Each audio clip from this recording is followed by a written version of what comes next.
Welcome back, and many thanks for staying with us. Uganda's political spectrum has set the agenda in the past month. Yes, the 8th.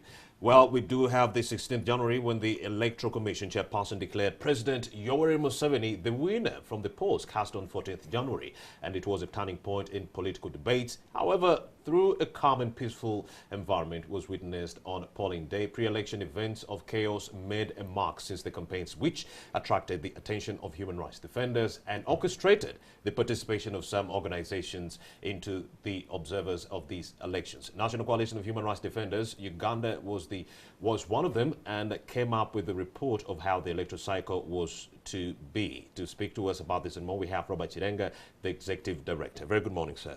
Good morning, Mr. Omiyobusiko. Indeed. A lot has been mentioned within this report. Human rights defenders were tortured during the campaigns, during the election, and so forth. What else was included in this report? What were your findings? A lot of things, but permit me, Romeo, first to contextualize this and the report where we're coming from.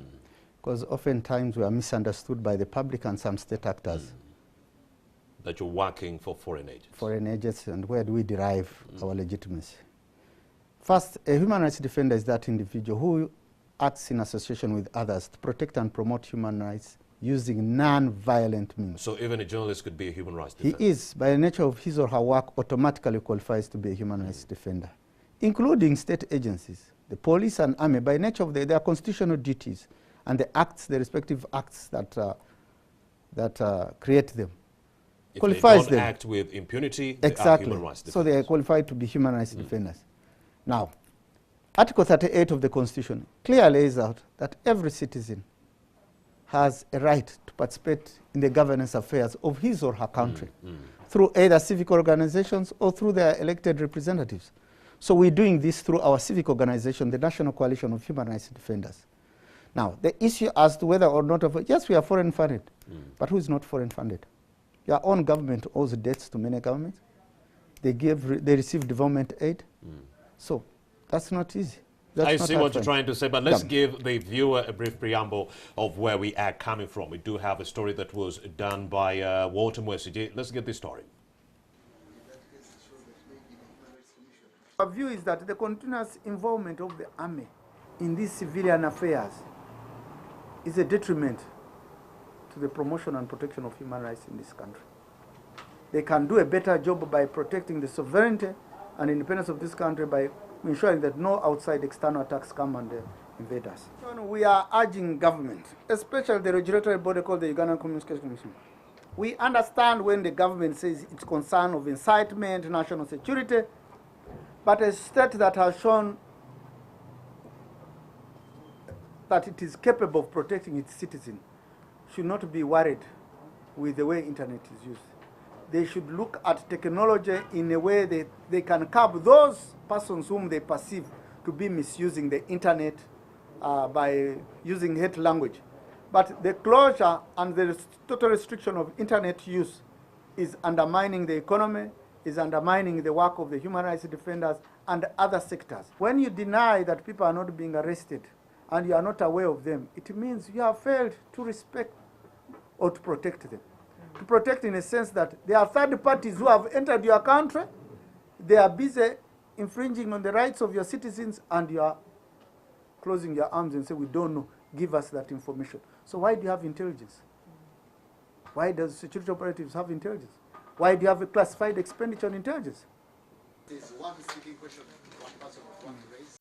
We do have the Executive Director, Robert Chirenga, joining us right now. Very good morning once again, Robert. You did good morning, Robert. hear a lot has been talked about. Sure. So what prompted the birth of this report? Well, we're carrying out our constitutional duty, as I said. Indeed. And we had an electoral cycle.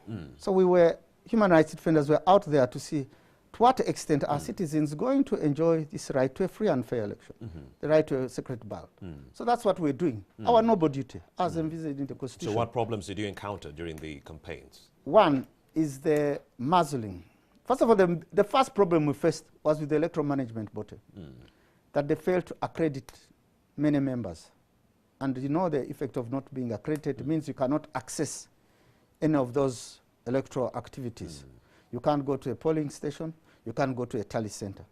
And yet you ought to go there as a human rights defender and see what is happening. And you're able to document, able to investigate, able to report these issues to those concerned.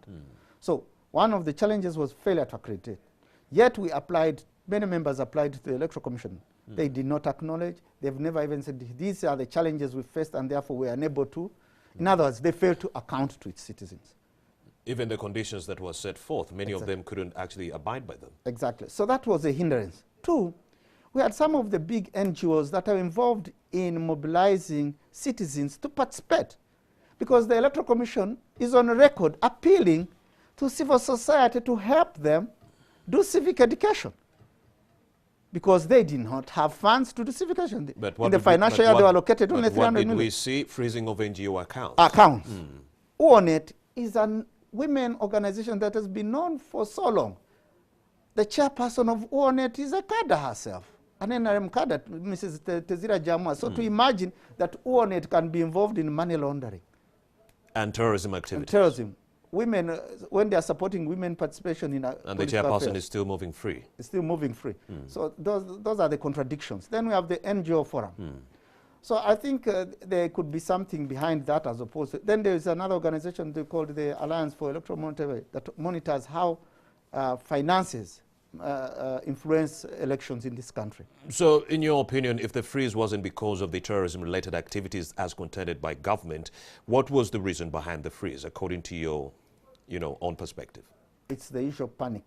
Panic? The issue of panic and lack of confidence in state institutions. Government was afraid of people offering oversight? Oversight roles, and the fact that you really knew that once you've curtailed their finances, then they will be unable to move and do what they are supposed to do and be able to report to the citizen.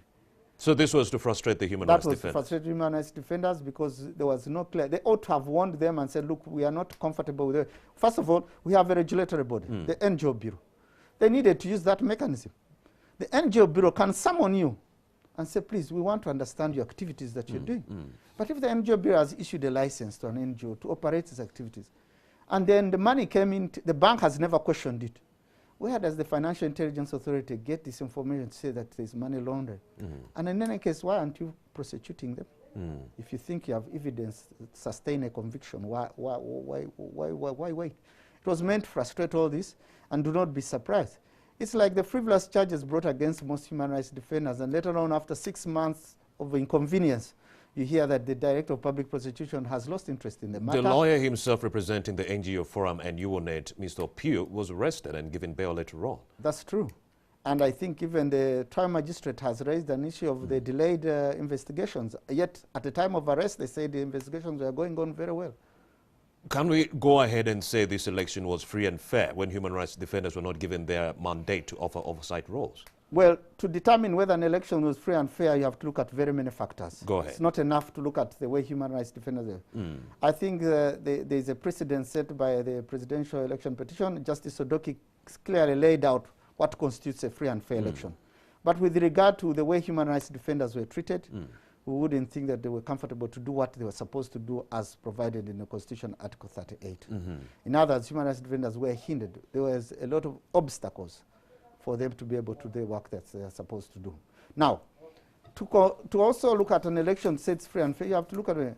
When you say we had a peaceful election, you are looking at perhaps polling day on the 14th. The 14th of January was generally right. We all agree that it was peaceful. But an election is not an event. It's a process that you have to analyze right from the time Parliament sits and passes the legislative framework, the Presidential and Parliamentary Elections Act, and see where people able to exercise their fundamental human, even within straight this pandemic. from consultations, which did not happen on the case freedom of of association, no freedom play of the assembly. Chagulanyi. Look at all those factors. So we leave it to the court. The Supreme Court will be able to look at all the evidence and make a decision as to whether or not these were free and fair elections. But the one mere act of the inconveniencing of human rights defenders may not necessarily constitute a conclusion that they are not free and fair elections.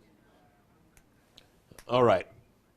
I'm having this conversation with Mr. Robert Chirenga. Fast forward, let's first talk to my reporter, Stephen Mbide.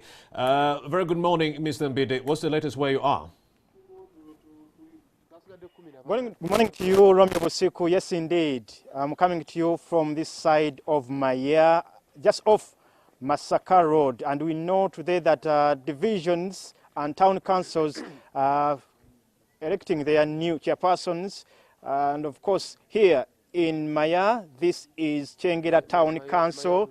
Of course, in Chengera Town Council, we have over 10 people who are contesting for the position of the chairperson for Chengera Town Council. I've been also from Nansana Division, part of Nansana Municipality, where I saw many people already lining up in different areas just to try and take part in this election that is taking place today, the 3rd of February. Newan Wendi ndi no mukulu Massa Mathias Walukaga era ngono yakwatidde ekibiina kya NUP Bendera in this race for the chairperson of Chengera Town Council Mayor. Era agenda kubanga mbulira natege okufo akawungezi keggulo saazadde nga 5:04 waliwo byali bitingana nti omukulu ono yawambiddwa.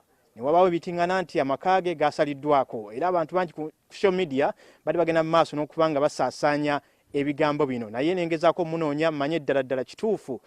Nyogeddeko n'abapoliisi nga bagamba tebalina kibamanyi. Ye ali wanagera kubanga mbulira ddala kituufu bamu yawambiddwa oba ki ekyabaddewo mu byadde biyitingana ku social media. Osotya Mathias Walukaga. Ndi muganda wange. Mugamba mutya? Gye tuli embeera etambudde etya mu kaseera ka campaign? Embeera weesinza tukalubirira mu lunaku ggulu. Zaabadde ssaawa 9 n'ekitundu. Ne bajja amagye nabadde mbaze okukungaanya mu maka gange awe Maya nga kukungaanyiza ba agents bange tubaweemu briefing tutandike okubasuulasuula gye bagenda okukola. Tebabadde bannyo, babadde nga 45 naye nga babadde scattered, twabadde tebatudde wamu nga waliwo social distance kubanga naffe amateeka tugamanyi. Naye kati poliisi nejja n'abamagye nga bangi nga 10 nga bali nga 10 saawa nga 4 n'ekitundu ne basalako ekikomera. By then nze nabadde nfulumyemu wabweru katono nyibampiseeko wabweru kuba bazze baddukanyo naye nga gye nabadde nyambadde nga nagwe njagala okunona ku kkubo tamanyiiwo yabadde ajja kubankubira ng'ava Masaka. Kati ne bampitako nga simanyi gye balaga n'okola nga basipiira ku kikomera kyange ne bakonkona abantu ne bagaana okugulawo ne bakibuuka ne bagwa munda ekyazeeko okuwulira miranga. Bakubye beegentisi bange bonna abamu bakedde ne bankubirako, abamu omamita Rogers Kijambu manager wange, omulala bamuyita Muzira Stivo wa comedy. Bonna babasibe balina teete, abalala babadde bavudde bwayiseeyo. Kati abamu bali Buddo Kings naye nga bakuliddwa poliisi y'Ekyengera y'Ensanje omukyalo oyo wa DPC batugambye ne Mwami Kiyimba yennyini abadde atuuza enkiiko ng'ate atula n'abapoliisi. Ogamba Mwami Kiyimba Abudu abadde ssentebe wa Ggombolola y'Ensanje. Abudu abadde mu Ggombolola eno eyagenze Lwengo ne bamukuba akalulu n'akomawo. Kati kyayagala wano kwe kubeera nti nno deputy we owa NRM gwayagala adde mu ntebe eyo Kiyimba asigale ng'era yalamula kuba ye yamuleeta. Kati gwe muzannyo oguli awo kati saawa eno kirinako obukakafu? Kirinako obukakafu yali emabega w'ekintu ekyo kuba nafunye amasimu mangi okuva ate mu nkambi yaabwe kuba n'enkambi yaabwe naffe tubeeramu ate n'abantu abatwagala nantemyako ku kintu ekyo ndi batudde wano Nabbingo balina Nabbingo we bali naye balabika bali mu kutiikinga bululu ffe kyetwasoose okulowooza kumbe babadde bapulaninga kujja kukola ki kutukwata. Era bayigire mu nyumba yange babbye ebintu bingi, babbye amasimu, babbye ebintu by'omu nyumba. Mwabaddewo kompyuta gye twadde tukolerako emirimu gyaffe awo ku mmeeza, babba amasimu, sente, zino appointment letters twali tugenda okuwapa polling agents zonna ate n'abantu babakuba emiggo mingi nnyo. Can you imagine bw'obanga omuntu kale alina omusango gwazizza at least mumukwate mumutwale naye ate ne babakuba emiggo.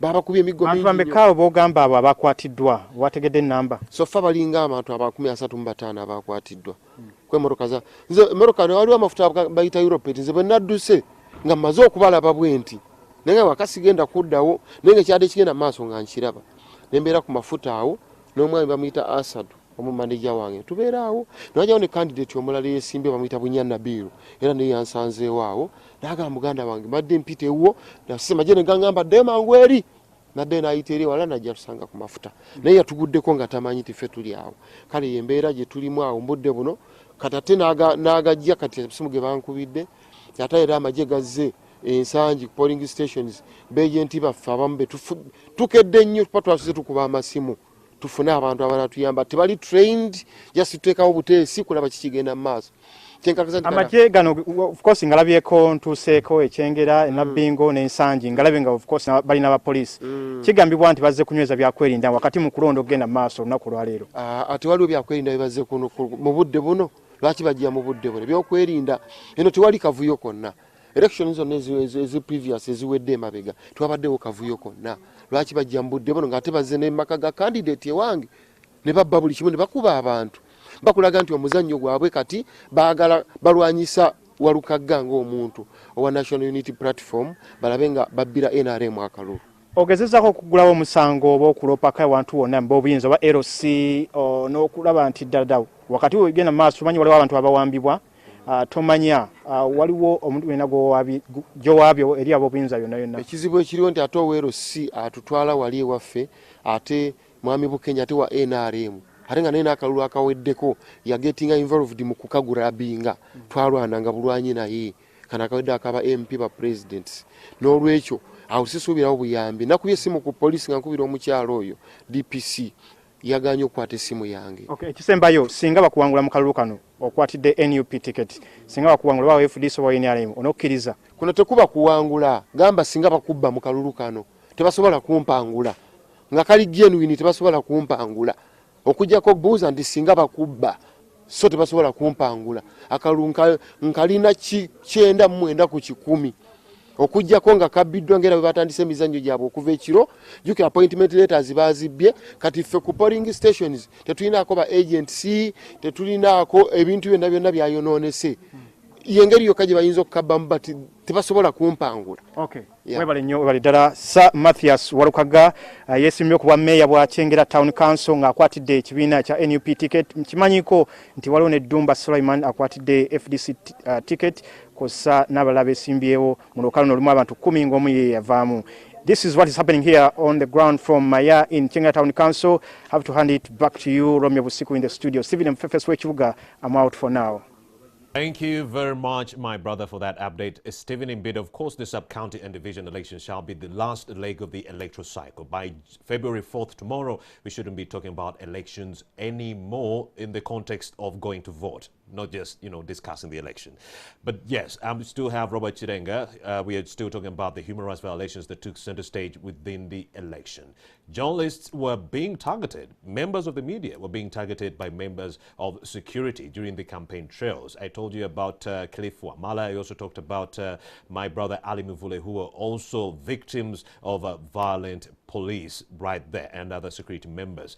Myself, Romeo Busiku, I've received threatening calls saying my family is in danger, my life is in danger over the January 14th election. These individuals are saying you disseminated the wrong results, so you are in bed with the same government. So you have people who are journalists who are being violated by state actors, but now you do have unscrupulous individuals also targeting the same journalists. So we are in the middle there, government and also the unscrupulous individuals. Robert, human rights defenders are in trouble. They are indeed in trouble, and Romeo, as you put it, the attack is from state actors and non-state actors. In other words, we have violations and we have abuses. Now, who comes to your rescue?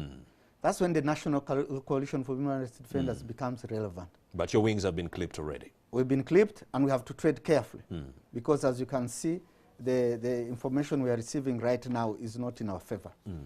But nevertheless, the work we do is known worldwide, that human rights defenders are always under serious threats and attacks. It's not an issue here in Uganda alone. In Latin America, they die every day. So the work of protecting in Mexico is terrible. So the act of speaking out against any injustice you're seeing, this act of speaking truth to power is not comfortable with many people. So they opt to use all other means to silence you. Are all these actions and behavior representative of a democratic nation like Uganda, or are we dealing with a dictatorial state? It contradicts the entire legislative framework. The Constitution gives us all these rights and responsibilities. Because when we talk about rights, you talk about responsibilities too. And then we also entirely agree that their human rights are not absolute. They can be restricted. Your freedom of movement, your freedom of expression, your freedom of association can be restricted. But there are certain principles that you have to subject this restriction to. But then we also have those rights that are absolute. Freedom from torture, inhuman degrading treatment. When a whole Inspector General of Police comes out in full force and said, we are going to beat you, what message are you relaying there? If you're going in the direction of danger, we shall beat you. We shall beat you. Why not arrest us? Why do you say you beat us? Arrest us, arraign us in a court of law. But when you say beat us, what message are you sending to the ground troops? It seems like some journalists were being looked at But as Article political 44 of the activists. Constitution says that these are non-derogable rights. Indeed. So there's a huge contradiction between our legislative framework, which we believe is very good, but when it comes to implementing the same thing, we see big contradiction. And the press statement that was released yesterday, the coalition actually deployed monitors in 9 regions. We would like to know, Robert, why? Well, because we're a national institution, we're a national organization, we ought to represent a picture that shows a national subject, that what we saw covers the entire country. But as I indicated to you, we had challenges in all those regions. Some state actors were uncomfortable with our presence. I told you the RDC of Bududa had to give them marching orders to leave the district. In some areas, they would not allow our human rights defenders to talk to those who were even accredited, because they kept on surveilling them, trying to follow up what we're doing. Then, of course, the show of force exhibited by the state when they deployed all these army men, whereas So, they told us they are there to maintain peace, but that alone was an act of intimidation. That show of force to the citizenry. Of course, that has been highlighted in the Supreme Court petition by NUP, that the RDCs were acting as Museveni agents, including the Uganda Police Force and UPDF. Yes, and I think we've even seen where the ministers have addressed RDCs, asking them why in certain districts they were not able to perform well. So the question is, are they supposed to be partisan, or they're supposed to be neutral public servants as provided for in the Constitution? The press statement also indicates that several statements on the campaign process were issued. What was the reaction, and to whom were these messages addressed to? First of all, Romeo, let me inform the public that in 2019 we did a study titled Democracy Under Trial. And that was like an early warning system, because we were anticipating to have a 2021 election.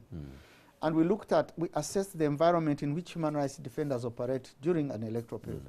And we highlighted those issues, the involvement of military in politics, in elections, the role of the election management body, the EC, and the freedom of expression and association as practiced by journalists should be looked into.